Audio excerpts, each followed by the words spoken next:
You used to melt when he held your hand. You used to love it when he hugged you, but now you flinch. You used to crave long, deep conversations. Now you just want someone to clean the kitchen without being asked. Does that sound familiar? If so, you might be wondering, what happened to me? Did I change? Did we change? And why doesn't love feel the same anymore? Today, we're kicking off with a 4-part series on love languages in parenthood. And we get to look at how they can shift in ways that feel confusing, frustrating, or even scary. In this first episode, we're talking about something that people rarely admit, that the way that we want to be loved doesn't always stay the same. That what fills your emotional cup today might look completely different than it did 5 years ago, or even 6 months ago. And that's not a red flag, it's a signpost. It's your system trying to tell you something about what you need in this new season. Because when you become a parent, your entire inner world gets rearranged. Your nervous system, your schedule, your stress levels, your energy, your body, it all changes. So it makes sense that what you need and the way that you want to receive love could change too. In this episode, I'll walk you through what the original love language theory got right and what it may have missed. Why you may be feeling disconnected from the things that once made you feel deeply loved, as well as how matrescence, Parenthood, and relationships explain this shift. Most importantly, we're going to talk about how you can rediscover what makes you feel loved now, in a way that fits your current life, not your past one. And if you want to take this a step deeper, I've created a short journaling prompt that will help you reflect on your current love language and emotional needs. You can find it at markelakaplani.com/newsletter, and I have the link in the show notes. I'll remind you at the end of the episode. So whether you're feeling emotionally distant in your relationship, unsure how to ask for what you need, or just curious why that I love you text doesn't do what it used to, you're in the right place. Let's begin. Hi there. If this is your first time here, welcome to the Parenthood and Relationship Podcast. I'm your host, Markela Kaplani, a psychologist, a parenthood and relationship coach, and a parent myself. Together, we explore the transformative journey of parenthood and its profound impact on our relationship with ourselves, our partners, and our children, so that we can be present and show up as we envision without having to do more. Let's get into today's episode. Let's start at the beginning. What exactly is a love language? In 1992, Dr. Gary Chapman introduced the idea that people tend to give and receive love in one of 5 primary ways: words of affirmation, acts of service, physical touch, quality time, and receiving gifts. At the time, this framework was revolutionary. It helped countless couples put language to something that had felt frustrating but vague. Chapman suggested that we each have a dominant love language, the one that makes us feel most cared for. And that when partners speak different languages, they may end up unintentionally missing each other emotionally, even when they both care very deeply. And let's be honest, it really resonates. For many of us, discovering our love language feels like finally getting instructions for an emotional blueprint that no one had ever handed to us. But here is another part that is not talked about as much. What happens when the love language that once used to make you feel deeply connected no longer lands the same way? What happens when what once used to light you up emotionally now feels flat, distant, or even irritating? That is what we're exploring today. Because as helpful as this framework is, it was never designed to be static. It doesn't account for how life transitions, especially something as all-consuming as parenthood, because it reshapes our emotional landscape. And so today we're going to expand the idea of love languages. Not to throw the whole concept out, no, but to stretch it, to make space for the truth that your emotional needs are allowed to evolve. We'll look at what the research and what psychology now suggests, that your love language can change, and that it often does.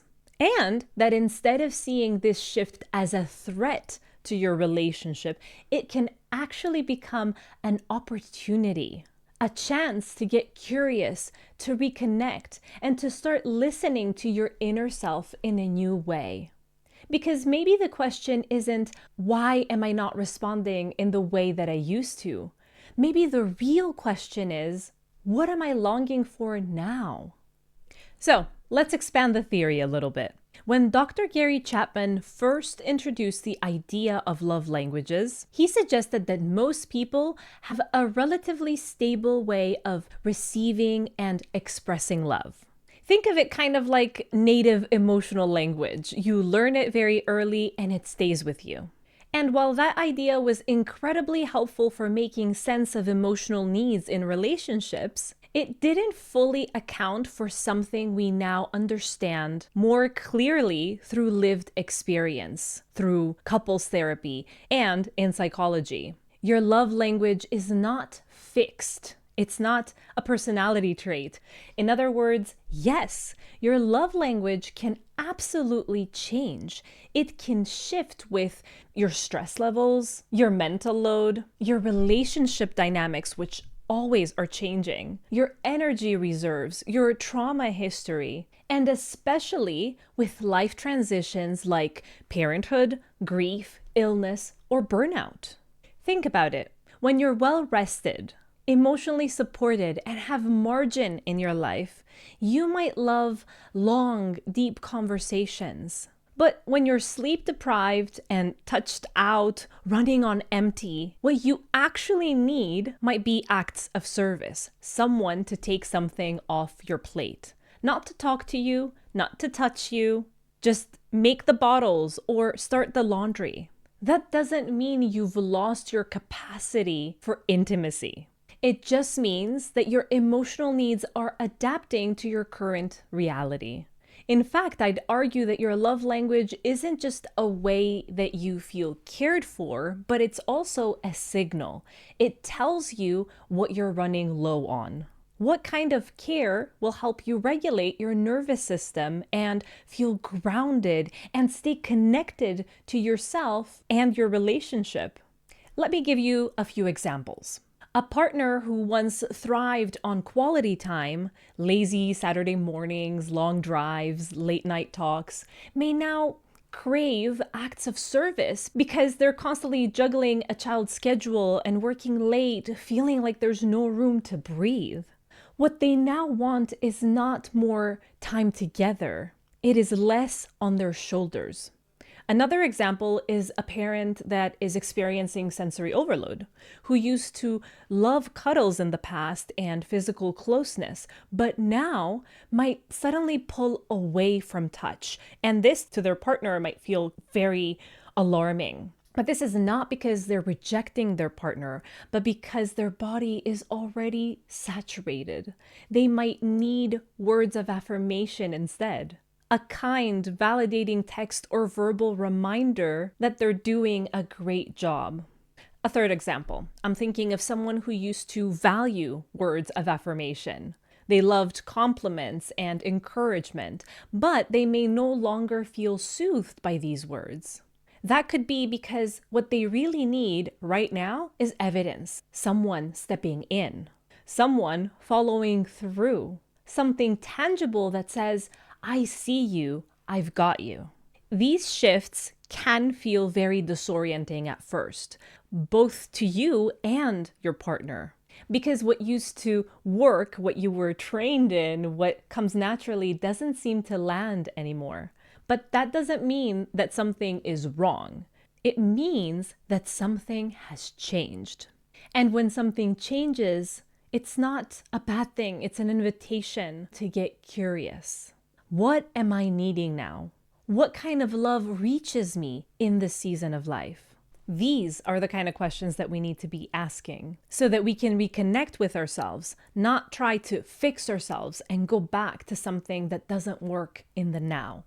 So now let's move on to talk about the science of why these shifts happen so profoundly, specifically in parenthood. How your brain and body adapt to this new identity and how this transformation touches everything, including how you receive love and maybe even how you give love. So, we talked about how love languages aren't fixed and how they shift based on what you're emotionally needing in the moment. Now, let's go a step deeper because this shift isn't just happening in your preferences, it's happening in your brain, in your body, and in your sense of identity. As we've said before on this podcast, I'll keep on reiterating, when we become parents, our brain rewires itself. This is not just a poetic metaphor, this is neuroscience. Studies show that after childbirth, and even in the non-birthing parents, the brain undergoes a process of neuroplasticity.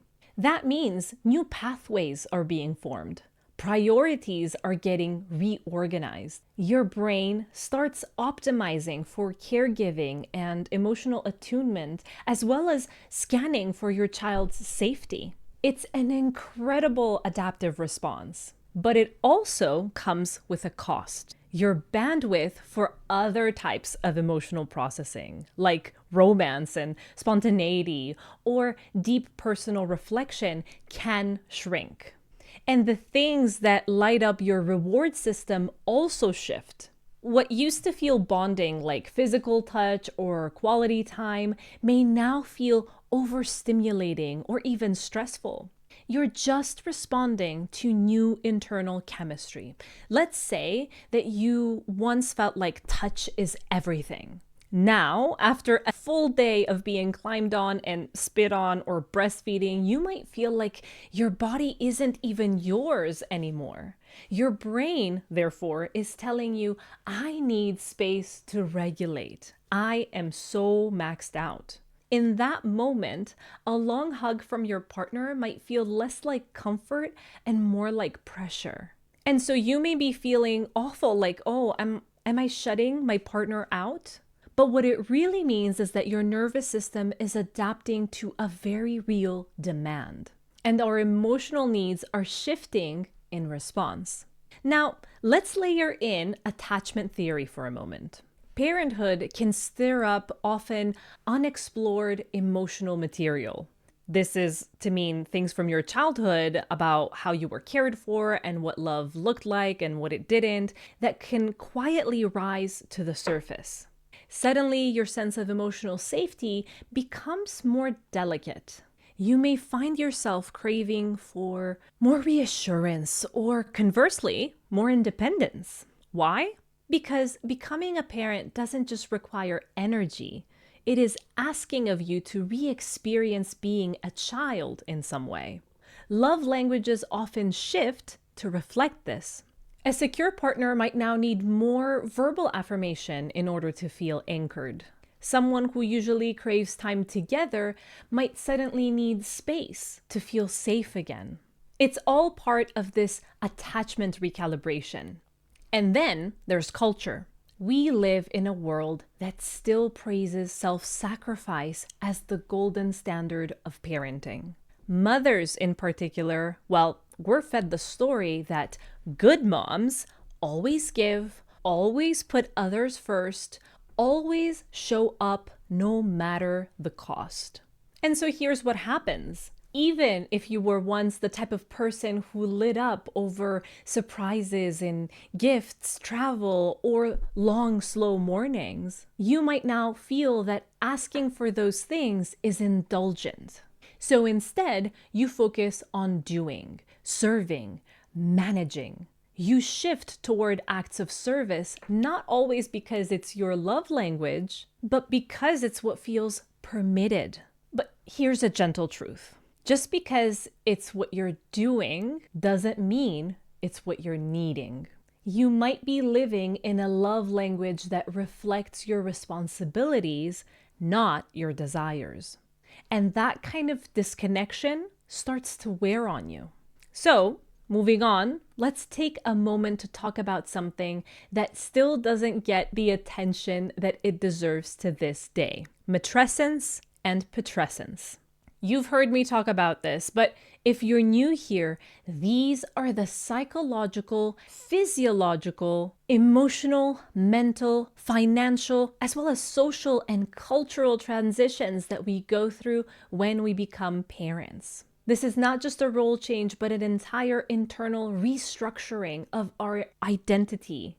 We treat parenthood like a logistical shift. New routines, new responsibilities, less sleep. We expect all of that. But the reality is so much deeper. Parenthood is a metamorphosis. It affects your body, your brain, your sense of purpose, your social role, your emotional bandwidth, and yes, your sense of self. This transformation is not unlike adolescence. It's intense, it's disorienting, and often it's invisible to the outside world. So, how does this relate to love languages? Well, if the very foundation of who I am is being reshaped, then of course my emotional needs, the way that I give and I receive love, might shift too. You're not losing who you were, but you are growing into someone new. So your love language didn't go wrong and it didn't disappear, but it is evolving in order to help you survive, to regulate, to feel seen again in this incredibly demanding new chapter in your life. It may look different than it used to. It may feel confusing even, but that doesn't mean that it is wrong. It means that you are in motion. And the love that moves with you is the kind of love that lasts. So now that we've explored how and why your love language may have changed, let's talk about how to actually reconnect with it right now in this new version of your life. You don't really need to go searching for some kind of grand, definitive answer, but what you really need, all you need, is a little bit of honest reflection and willingness to get curious. And I can help you with that. Let's walk through 4 gentle steps that can help you tune into what love really looks like for you in this new season. Okay, so step 1 is to check in with your body and your emotions. Start with this question: what makes me feel seen right now? And then move on to ask, what drains me the most? What restores me the fastest? Your body holds on to so much wisdom. If the thought of deep conversations now feels heavy, but the idea of someone folding the laundry for you makes you want to cry from relief, that's information. Your nervous system will often tell you what your love language is before your mind ever does. Step 2 is to reflect on what it is that you long for, not just what you're getting. It's easy to confuse what you're receiving with what you actually need. But in reality, your current love language is often the thing that you feel the most hungry for. So ask yourself, what do I find myself wishing that my partner would do or say? What kind of love do I fantasize about receiving, especially in my lowest moments? That longing isn't selfish. It's a breadcrumb trail back to your emotional core. Step 3 is to observe your reactions to small gestures. Start noticing how your body and your emotions respond to what your partner does now. When they do something kind, does it land deeply or does it barely register? You might notice that a quick text saying, "You've got this," makes you feel more connected than a long conversation, even though it used to be the opposite before. Or that someone simply starting dinner means more than any compliment ever could. Let those little signals guide you. You don't need to label it right away. Just notice what hits and what misses. Your body is already keeping score. Step 4 is to consider the season that you're in and that your love language doesn't live in a vacuum. It lives in the context of your life. So if you're in the thick of newborn life, where you're sleep deprived and exhausted and overstimulated, you might need more words and more space instead of physical closeness. If you're managing toddlers and you're juggling a household, you may crave acts of service, real, visible support over long conversations. There's no right or wrong here. There's just what you need right now. And that need is allowed to shift. You don't have to have all of this figured out. You don't need the perfect language to express what it is that you're craving. You just need to begin the conversation with yourself first and foremost, and then with your partner so that they can understand, so that they don't feel rejected, so that they don't feel like you've changed and that could mean that you no longer love them. And if you want a simple but powerful way to explore this even more deeply, I've created a short journaling prompt that helps you uncover what your love language is now. Along with that journaling prompt that I'm going to send you, I'm also going to send you a link to my favorite love languages quiz. And I'm going to give you certain tips about how to discover what is going on for you and for your relationship, giving you a little bit of a sneak peek for what's to come in the next episode. So go grab my newsletter, sign up. It's at markelakaplani.com/newsletter. I'll link it down in the show notes. In the next episode, we'll talk about what happens when you and your partner have different love languages, especially after having kids, where they may have changed, and how to stop getting lost in translation. Because this isn't just about knowing your needs, it's about learning how to ask for them and how to also listen. Okay, so if you have been wondering why what used to work in your relationship just doesn't cut it anymore, why the same gestures don't feel as meaningful, or why you find it harder to reach your person, you're not high maintenance, you're not ungrateful, you're not too much, and it's not that you're pulling away and you're no longer in love. But it is a signal that you're changing. It's a sign that you're alive, you're attuned, and you're trying to find your footing in a completely new chapter of life. And you don't have to figure it out all at once. I'll see you next Sunday. Bye-bye.